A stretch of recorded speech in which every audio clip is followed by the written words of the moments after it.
Wait, this counts as quilting? Yes, and it's not just quilting, it's wool embroidery, applique, and a whole lot of fun. Valerie Dawn here, and today I'm showing you how to make this adorable mini quilt.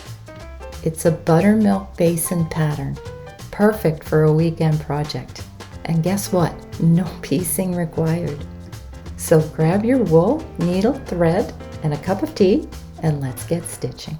I've added chapter markers so you can jump around the video if you like. And so for the background, I have this pretty light wheat flannel, and then I have a black and a tan, and this is the truck, and that's the berries, and that's the fenders, and the cupcake and flags, and that's the cupcake and the running board, and those are the little leaves. I did not buy a kit, but you can buy a kit. I'll put the link in the description below that Buttermilk Basin sell these in a kit. I am also using Sue Spargo wool embroidery thread, and this is beautiful stuff, but there's also a DMC line that's really nice that I'll put on my blog for this project. And so I've just selected out the colors that match.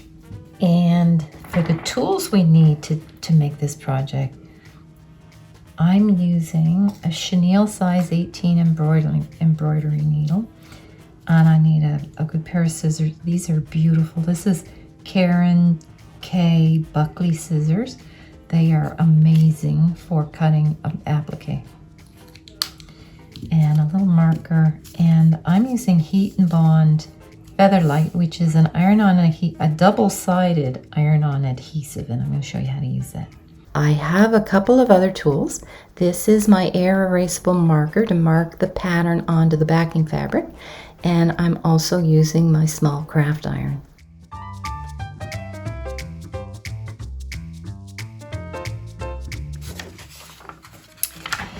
In your pattern, you're going to find the templates for all of these wool pieces, and you'll notice it's reverse image from the diagram.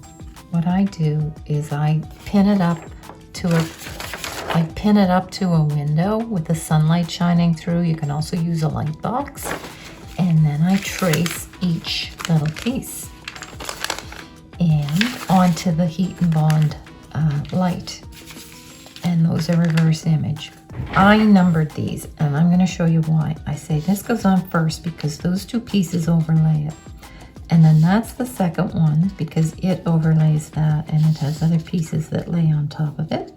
And then that one comes third because the truck body overlays the trunk or the back. 4 is the running board, and I've got it next because it overlays the truck but goes under the fenders. And then the fenders are next, the tires are next, and then the hubcaps. And then that little leaf is over top of the truck, and you've got these 2 cherries and the cupcake top. I don't know why there's a big cupcake in the back of a truck, but it's kind of cute.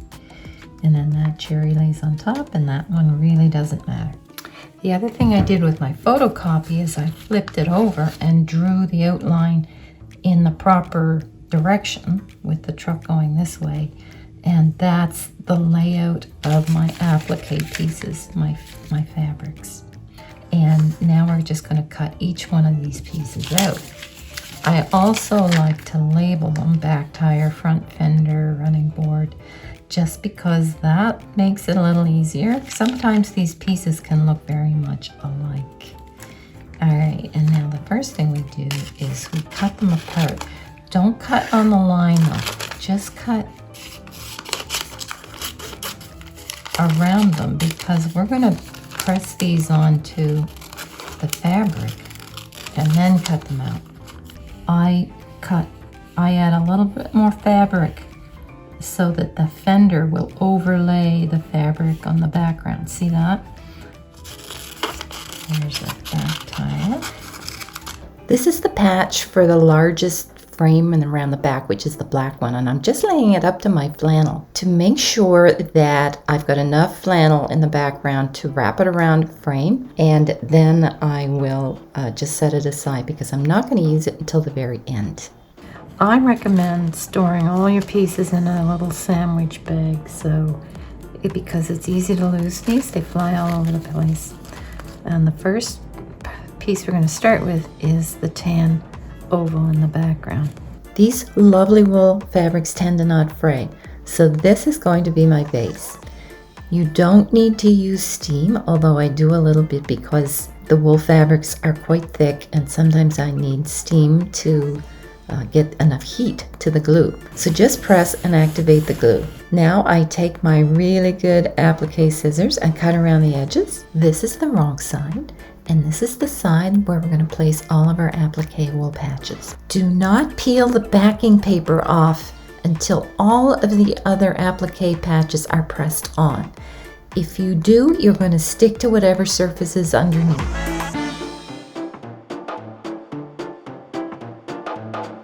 Use the drawing that's in the correct direction. Lay it up against the background approximately where you want the pieces to go, and then use your air erasable marker just to trace guidelines where you're going to place your applique patches when you iron them on. And just go all the way around. You don't need to draw it 100%, just enough of these lines so you can position your patches in the right place. This is the truck patches, and I'm just lining it up because that's a plaid fabric and I want to get the line lined up straight with the plaid. All right, I'm committed now. You have to be brave, and I'll just align the top part of the truck same way. Make sure it's lined up with the plaid, and then I'm going to just press it. I'm not using steam on these. You don't need a lot of heat to activate the glue. You just need it stuck down. Remember, that's the wrong side of the fabric. The back side will be the right side. The next step is just to cut along the lines. This is like cutouts. Just use these lovely precision scissors. You need very good scissors. If your scissors are dull, it's not going to give you a nice clean cut on the wool. So I do recommend that you invest in a pair, and these are Karen K. Buckley scissors, and they are really lovely to work with. The other thing I need to do is cut out the truck window. It's just open with the background showing through. It doesn't have another piece that's overlaying it. There's the right side of the truck pieces. One thing I should have done was cut the truck door and the bottom edge of the truck bed a little longer so that the running board would overlap it, but I'll adjust for that when I stitch it. There, I'm just cutting out now the cupcake piece and the running board. Go ahead and cut out all of the other patches for the applique and all of the other color fabrics.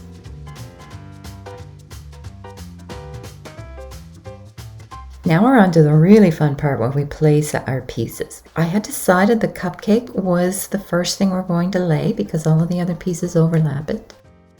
This is a little tricky. We just need to peel the paper off. That's the glue sides because it's double-sided glue. And we're going to place it right there where our marks were. I'm just going to use a little bit of steam on this because the wool is kind of heavy and it doesn't always adhere well without the steam. Now, I said we're going to do the bed of the truck second because it overlaps the cupcake. Once the bed of the truck is placed, then we go to the cab of the truck because it overlaps the truck back. And all of the other pieces will overlay these. Now I'm just going to show you the charming characteristics of these wool pieces. You see, this is a gray. That's darker than that. But if you flip it over, that's the light side and that's the dark side. Now I want the darker side for the fenders because I want a nice contrast. So to fussy cut this, I'm gonna lay these out along the bottom. Okay. There, and when I cut this out, I'm gonna have the darker gray for my fenders. I went back and forth on this because I had some dark gray and some light gray, and I thought I would prefer the dark gray. But I think that looks like it's a little too much contrast, so I tried just a shade lighter, and I think that looks nicer. What do you think? You could put this in this would be great for like a kid's room. Not straight up and down. I'm going to turn the plaid so that it's diagonal.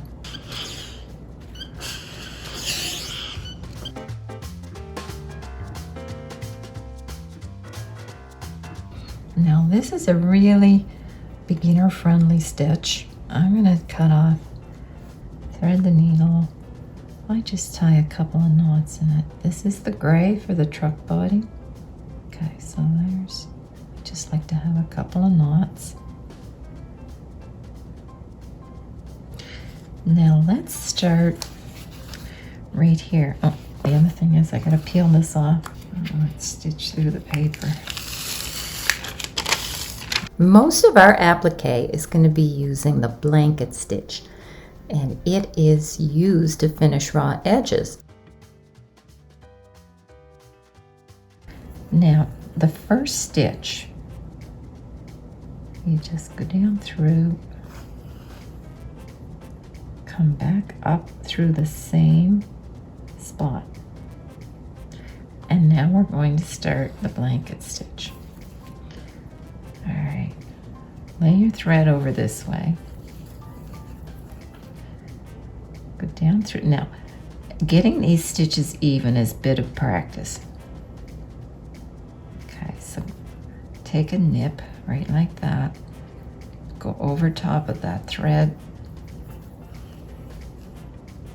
and pull. Okay, there's a first blanket stitch. Now hold that stitch again like that. And do that again. I'm going to go right about there. Like I said, getting them evenly spaced stitches is practice. Now you don't want to pull your stitches too tight because it would make these kind of pull together too tight, and you don't want them too loose. It's kind of just right. All right, hold that out of the way. And that is the blanket stitch.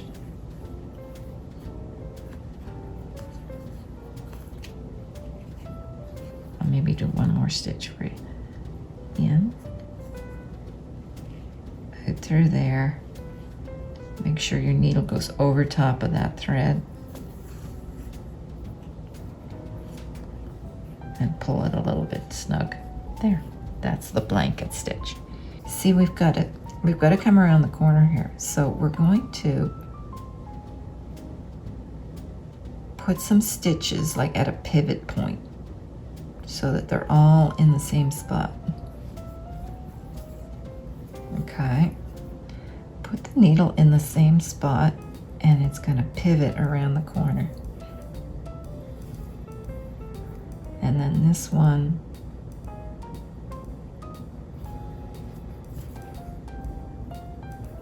there, see?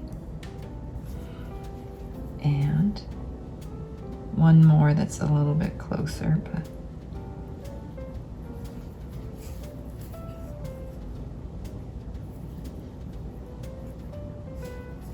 okay, there we go.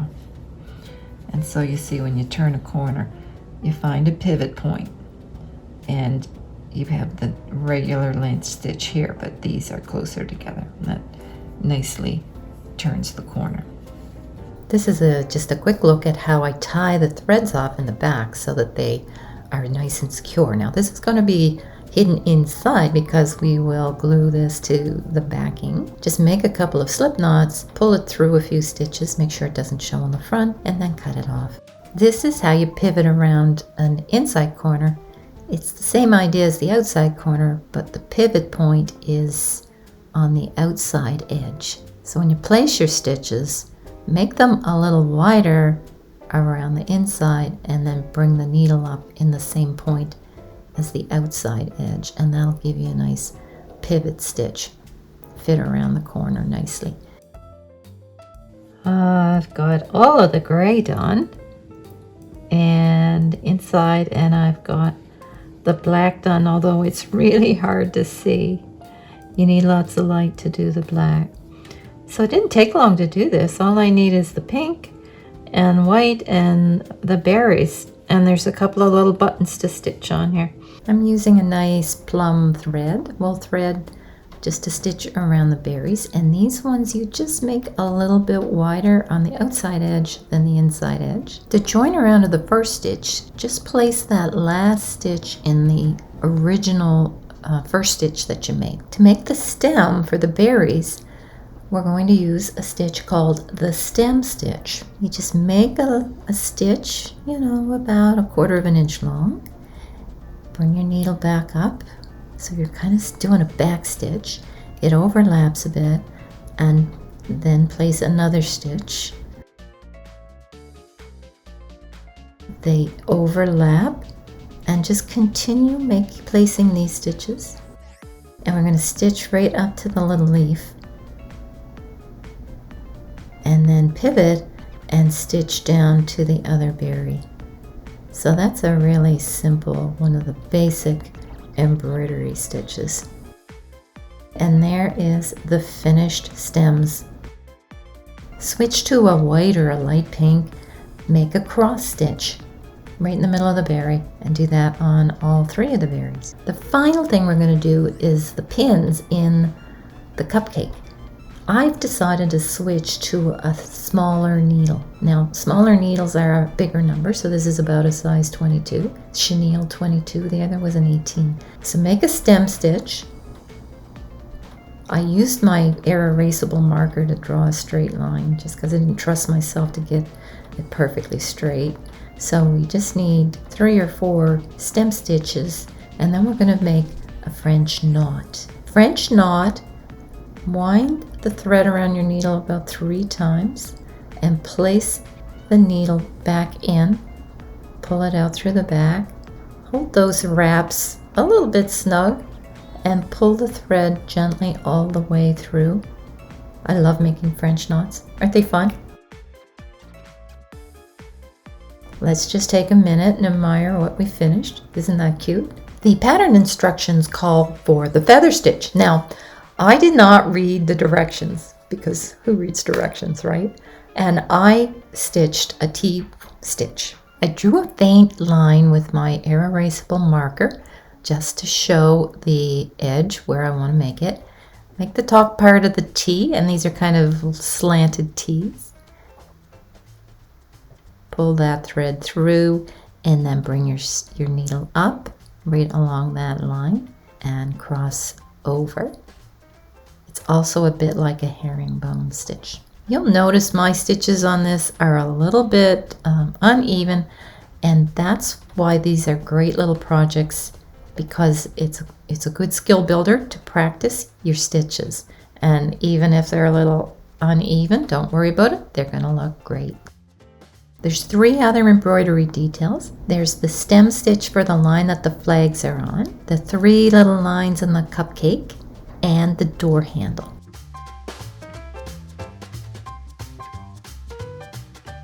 Even though these wool fabrics are very resistant to raveling, I am going to take my sharp scissors and just trim off any little frayed edges around, line it up to my black background. I'm not cutting it out yet.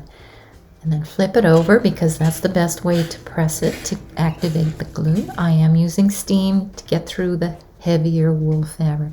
I have it placed now, and the final thing I'm going to do is press my heat and bond light on the back.